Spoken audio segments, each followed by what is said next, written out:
Je vais commencer cette vidéo par dire quelque chose que je juge important. Si quelqu'un parmi vous a le numéro de téléphone de Robert Rodriguez, s'il vous plaît, appelez-le.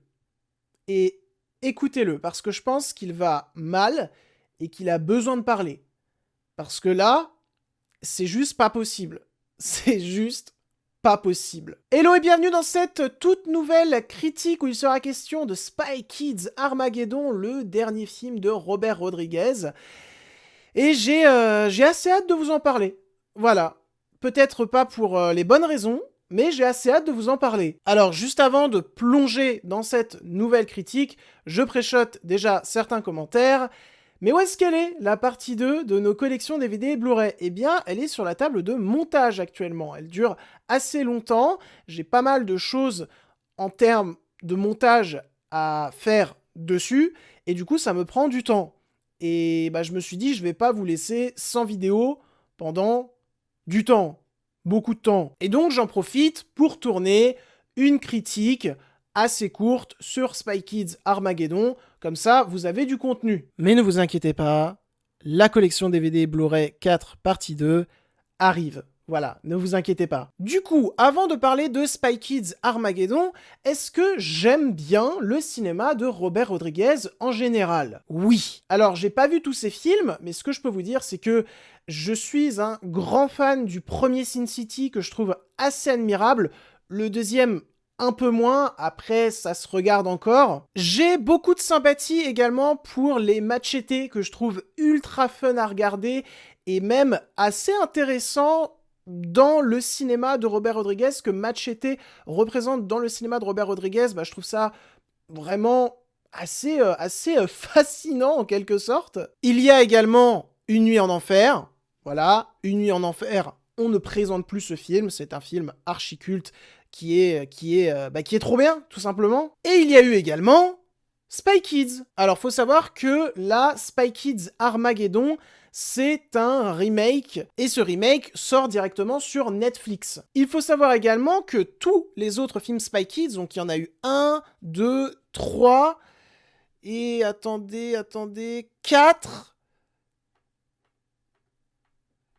Ouais, c'est bon, j'ai tout vérifié. Il y en a eu que 4. Avant Spy Kids Armageddon. Et bah, faut savoir que tous les films Spy Kids ont été réalisés par Robert Rodriguez.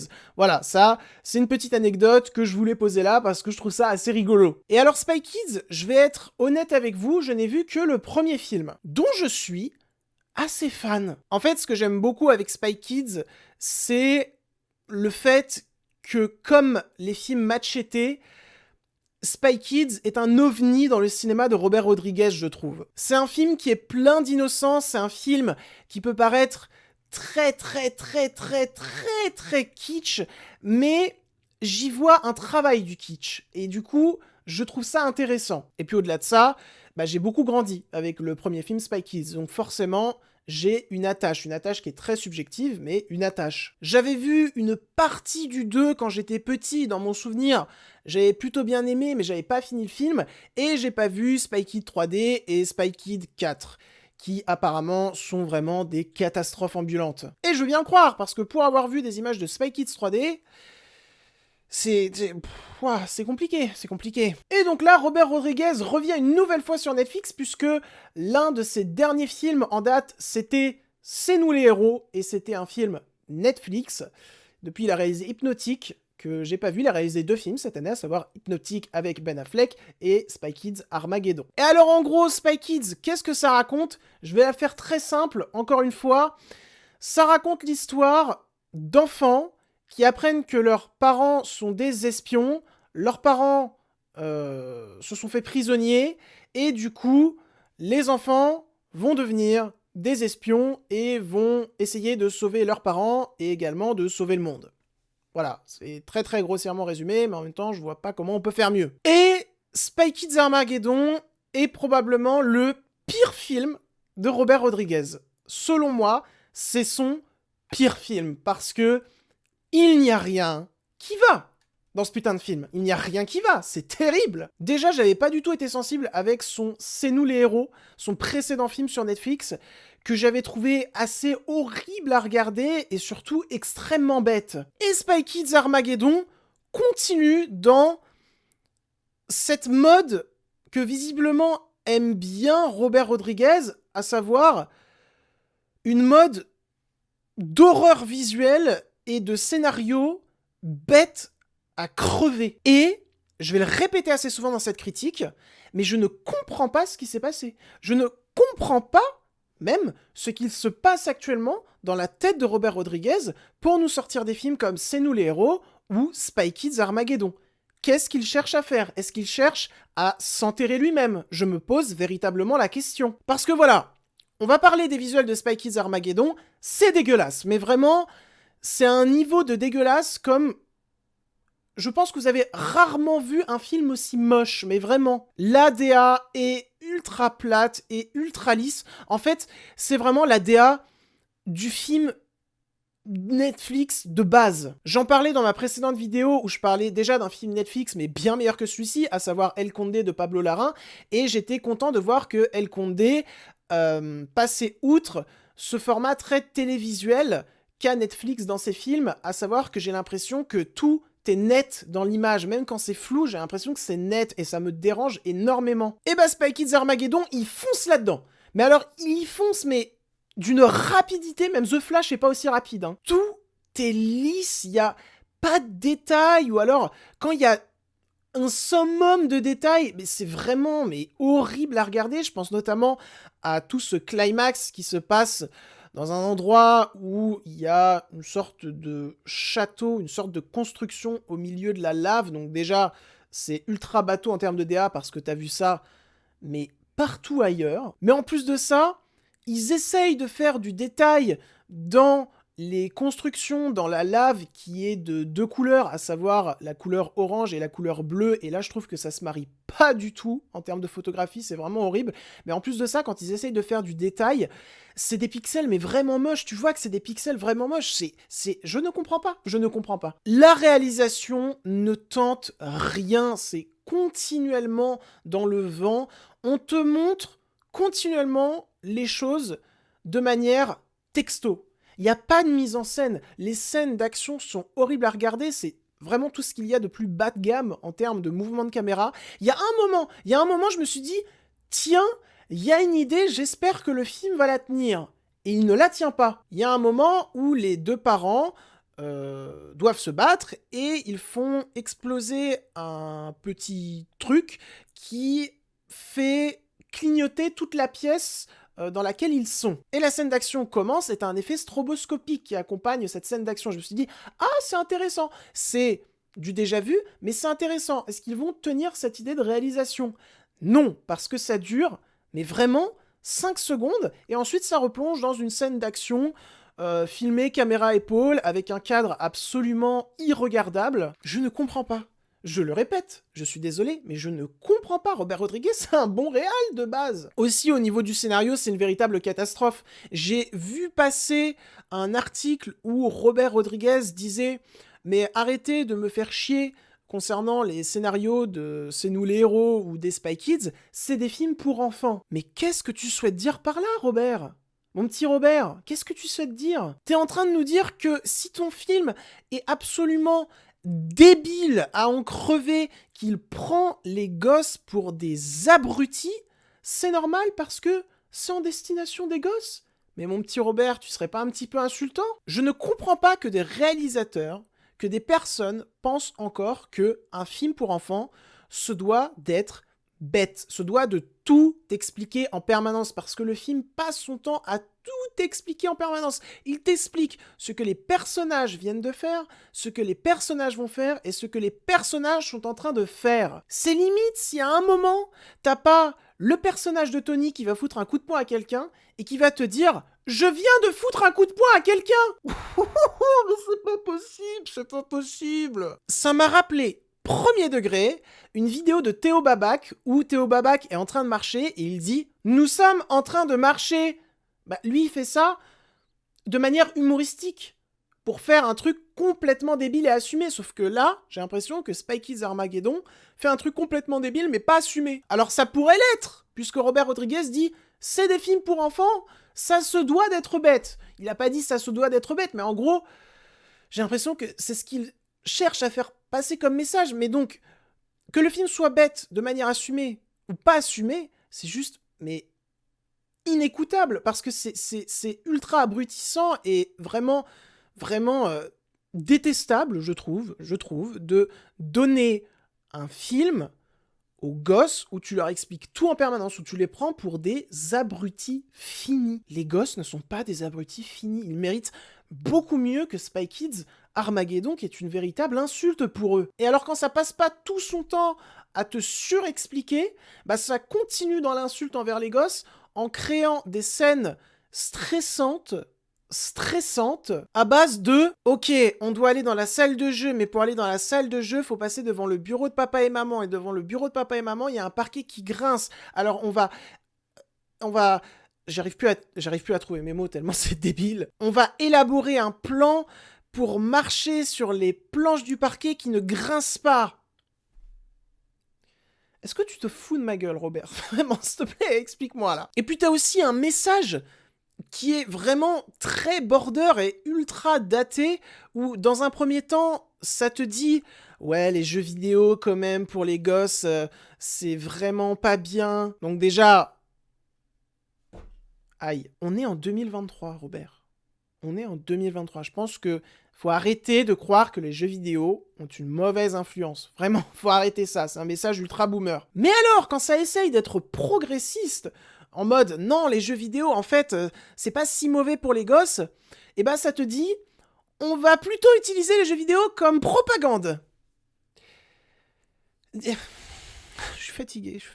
Comment tu peux autant foirer tous tes messages? Comment tu peux autant foirer tout ton film, en fait? Et puis, il y a des incohérences, mais lunaires. On parle de parents qui ne souhaitent pas que leur enfant soit abruti par les écrans, par les jeux vidéo. Donc déjà, ça, bon... Voilà, mais à la limite, c'est un développement, acceptons. Voilà. Mais alors, j'aimerais qu'on m'explique pourquoi ces mêmes gosses, ont 3 milliards de consoles chez eux.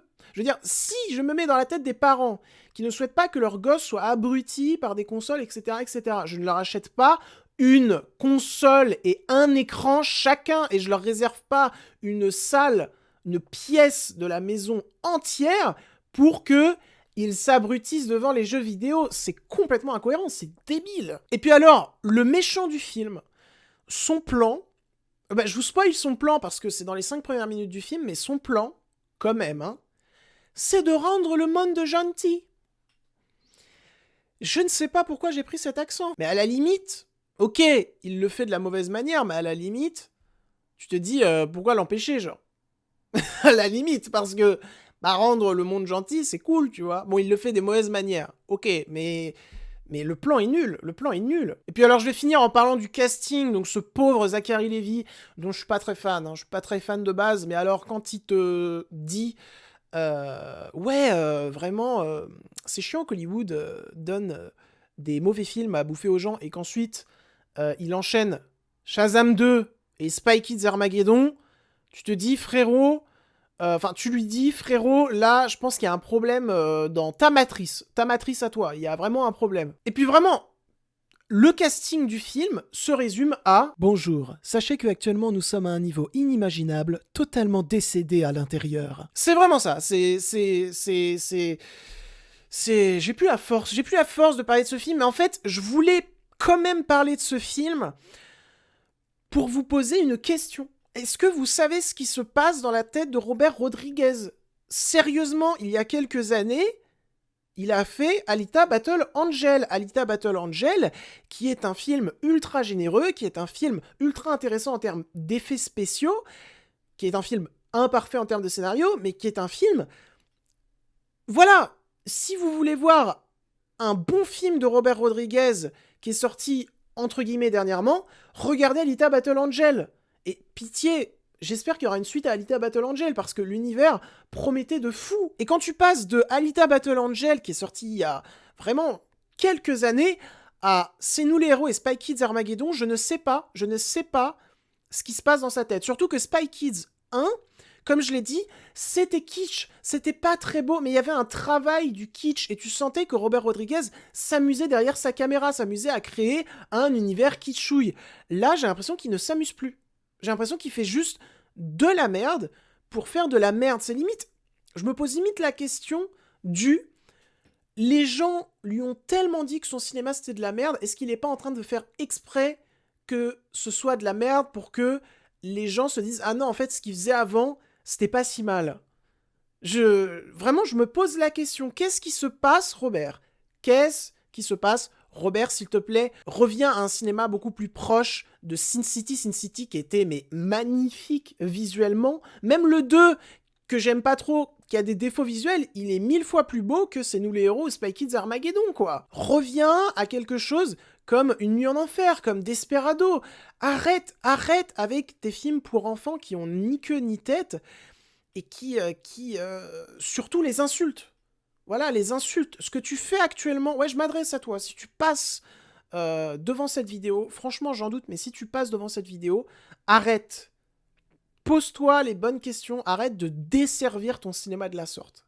Vraiment, parce que moi, je t'aime de base, Robert. J'aime ce que tu fais, Robert. Je fais pas partie de tes haters, mais là, franchement, ça va pas, quoi. Ça va pas du tout. Donc voilà, je pense avoir fini sur ce désastreux Spy Kids Armageddon. Je vous encourage vraiment pas à le voir, pour le coup. Si vous cherchez une production Netflix qui est d'une immensissime qualité, qui est un peu plus longue, mais qui est juste incroyable, lancez la saison 4 de Sex Education. Voilà, c'est sorti à peu près au même moment. J'ai regardé la saison, j'étais en larmes tout du long, et quelle merveilleuse façon de finir cette série qui est absolument fabuleuse et qui fait partie de mes œuvres préférées all time. Je vais pas en parler très longtemps parce que mon expérience a été si forte devant Sex Education saison 4, et j'ai conscience que certaines personnes peuvent se poser des questions, se dire mais pourquoi il aime autant Sex Education ? C'est pour des raisons extrêmement personnelles, mais cette série m'a vraiment accompagné et surtout m'a aidé, m'a sauvé, m'a vraiment sauvé. Et la saison 4 est encore une fois d'une immense qualité, elle aborde des thèmes de façon très adroite, de façon, c'est pas français ce que je dis, de façon honnête, belle, touchante. Et pour ce qui est de la fin, puisque la saison 4 de Sex Education est la dernière saison de Sex Education, pour ce qui est de la fin, je pense qu'on ne pouvait pas avoir mieux. C'est une fin douce amère, mais ça devait se passer comme ça. Et vraiment, si vous cherchez une bonne production Netflix, lancez la saison 4 de Sex Education. Et si vous ne connaissez pas Sex Education, la série est terminée, il y a 4 saisons, c'est pas très long, et c'est juste fabuleux, donc lancez ça à la place de Spy Kids Armageddon, quoi. S'il vous plaît. Et donc voilà, c'en est tout pour cette critique. J'espère qu'elle vous aura plu, intéressé et diverti, qu'elle vous aura fait rire, peut-être. Et puis, voilà. Je tiens un compte Instagram, Twitter, Sens Critique et Captain Watch qui s'afficheront en description. N'hésitez pas à aller me suivre dessus, car je suis très présent. Et j'ai complètement oublié de dire que je tenais un compte Letterboxd aussi. Voilà, n'hésitez pas à aller me suivre dessus. N'hésitez pas à liker, commenter, partager cette vidéo sur vos réseaux sociaux et à vous abonner à la chaîne. Nous sommes proches des 800.